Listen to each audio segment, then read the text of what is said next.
Coach Mace, no practice today for the fellas. Was that always the plan? Just let them get a lift in? Yeah. Well, we had, usually these day A's, depending on how everybody's feeling or how we played, et cetera, et cetera.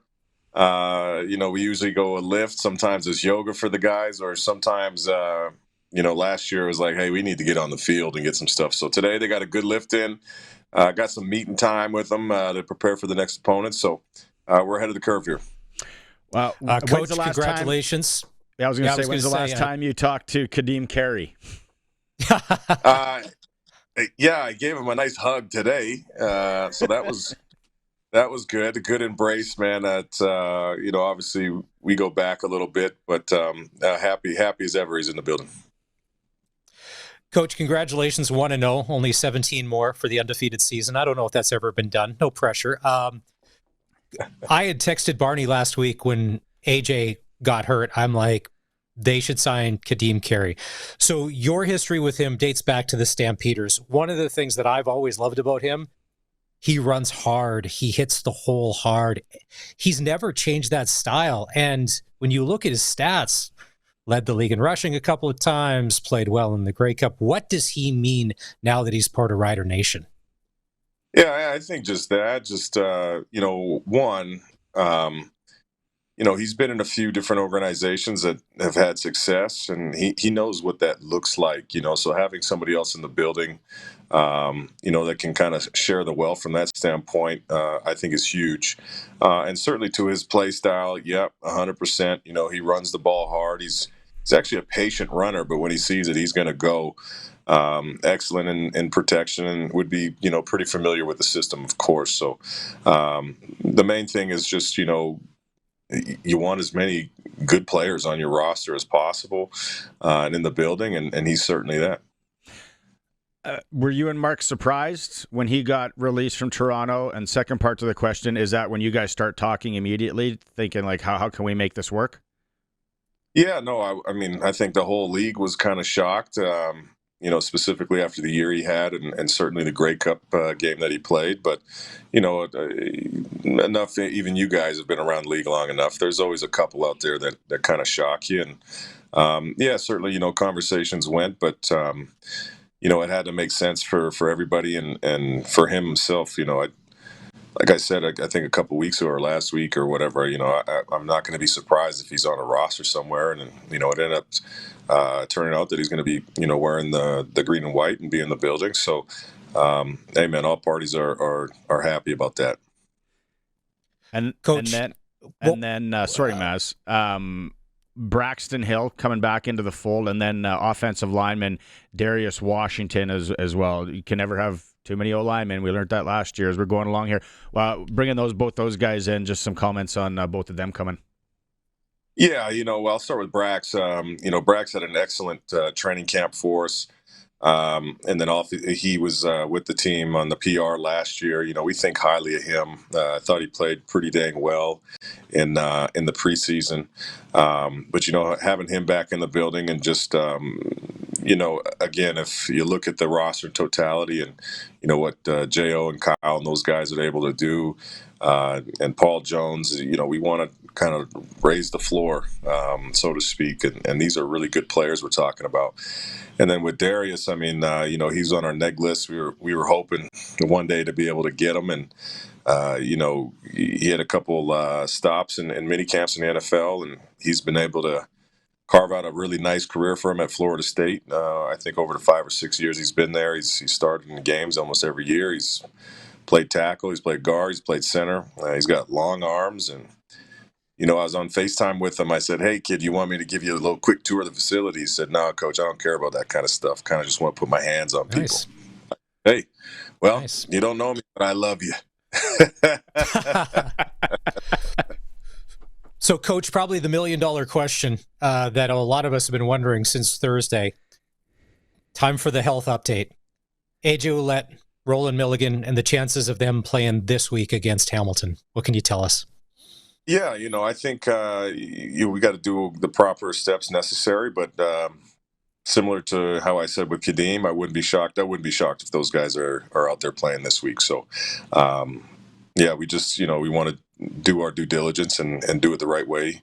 Ultimately, we're always looking out for those guys and their health. So, but if it doesn't trend that way, like I said, whether it was in the game that we adjusted, or if there's other people on PR that have to come up or whatnot, we feel confident in the roster. So, but I think they're both trending in the right direction.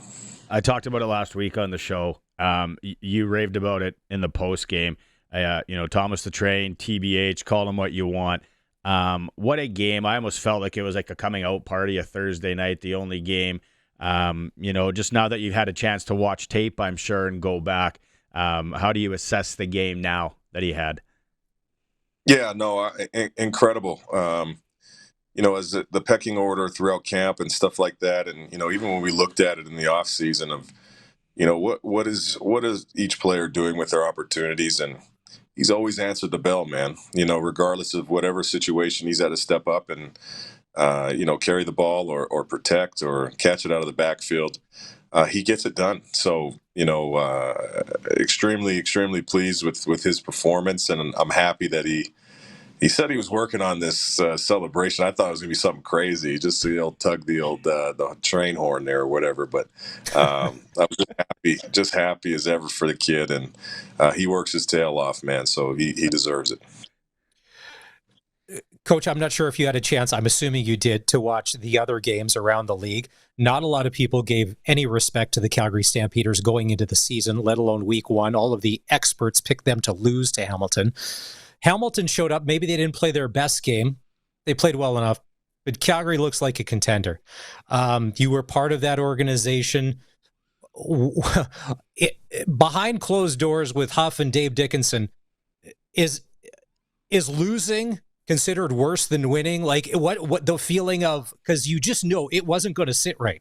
And Dave even said 5 wins is not good enough. They looked pretty good on Saturday. Did you see that as well? Yeah, no, absolutely. I know it's always in the beginning part of the year, it's tough for people to make predictions because you just kind of look on paper and what should be what. But, that's just ultimately not how the game's played. You got to go out there and get it done. But even from, looking at their roster and obviously the addition of VA, he's proven it in multiple places what he's able to do, and knowing the coaching that they have there on in 3 phases of football, like there's some really good coaches over there. So they look like a good team. Look like they were playing hard. Look like there was confidence in each other. So it's just another team out in the West. It's going to it's a grind every week, man. And really, it's across the league. It's not even just I think these last couple of years. I think all the teams are pretty dang close. You got to show up, or you're going to be leaving there, pretty dang sad. So it's good competition, I think, for everybody, and it's good to keep everybody, on their P's and Q's, man. You can't show up half-stepping. What did you see out of Hamilton on Saturday that either maybe has you thinking or going, no, that's exactly what we thought? Because for whatever reason, Bo and those receivers, sometimes they're just dropping balls that he's placing in there easily. But when they got going, it seemed that they got going, when they got a little momentum and they can move the ball quickly. Is that what you expect out of them on Saturday? Yeah, look, I mean, they're still ironing out some things with just new additions, you know what I mean? With obviously Kenny going over there and Bo and them finding their timing. But, I look at it as what I know is, Scott's he's an excellent coach in this league. He's got a great resume. Bo is still a walking Hall of Famer. Kenny Lawler, you can argue, is the best receiver in the league. Tim White always puts up numbers, and even on the backside, Bridges, he had a hell of a year last year, and Keandre's coming into his own. I mean, they are a good team. I thought, they were just a couple of miscues and some drop passes you spoke to defensively. I thought they started hot outside of a penalty they took. They probably could have had 3 turnovers in the first, 15 minutes of the game or whatnot. So, yeah, I mean, that's, again, they didn't have probably their best showing that they would want, but everything that I think that they envisioned when signing all of these guys, they have potential to do it. It's just up to their opponent to make sure they don't. All right. You got the clubhouse lead, to use a golf term, for clip of the year so far in your post game with the fellas. Colson, can you play it? Up 400 yards in passing today, but I don't know if that number is truly indicative of the way the game went. I thought your defense was pretty good. What did you see? It's now that you've had a chance to watch tape again and go back, the 400. What are you seeing now after watching and assessing it? Yeah, just pretty much the same thing I thought in the moment. There was just, I thought we were generating pretty good pressure. But from the most part, I'll eat it as a play caller, man. I probably got a little too conservative just with a couple injuries. But there was plenty of plays for us out there. Certainly, I think you look at how tide changes a little bit. We dropped 2 freebie interceptions that are, almost handoffs for us, and that changes the dynamic of the game completely. So in totality, yeah, the boys know. We talked about it. Like there was definitely a lot of meat left on the bone for us there. But it is, I try to keep it as realistic as possible. It is week 1, but we are a returning group, so the leash is pretty short. Okay, my last one. I got to ask you, who has Bo Levi Mitchell's first touchdown pass ball from the CFL? Who has that? I don't have it. I know that. What? So, you don't? but I wouldn't be shocked. Walking Bo Hall of probably Famer, you said. Walking Yeah, Hall of Famer, and you threw the ball away? Yeah, at the time we didn't know. But, okay. All right. I'm certain Bo probably doesn't have it either. Maybe he does. I don't know. He got so many dang balls. I'm sure he'd probably get that one away to one of the kids or somebody in a foundation or something. So somebody's got it. It's definitely not me. We were trying to find the clip. Take us through what happened on that as you caught his first touchdown pass in the CFL.